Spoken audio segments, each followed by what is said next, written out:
जटा झाड़ के शिव जी नचै छथि, जटा झाड़ के शिव जी नचै छथि, अपने डमरू के ताल संग दऽ रहलन भूत प्रेत बैताल, संग दऽ रहलन भूत प्रेत बैताल। जटा झाड़ के शिव जी नचै छथि, अपने डमरू के ताल संग दऽ रहलन भूत प्रेत बैताल,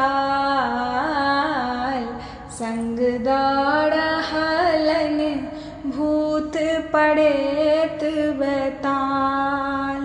अजबे रूप बनौने लटकौने झोरा, मांगि रहल छथि गौरा सँ भांगक गोला। अजबे रूप बनौने लटकौने झोरा, मांगि रहल छथि गौरा सँ भांगक गोला। बमक बमक बम बम भोला बजा रहल छथि गाल, संग दऽ रहलन भूत प्रेत बैताल,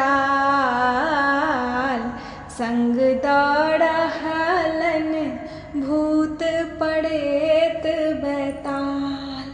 जटा झाड़ के शिव जी नचै छथि, अपने डमरू के ताल संग दऽ रहलन भूत प्रेत बैताल, संग दऽ रहलन भूत प्रेत बैताल।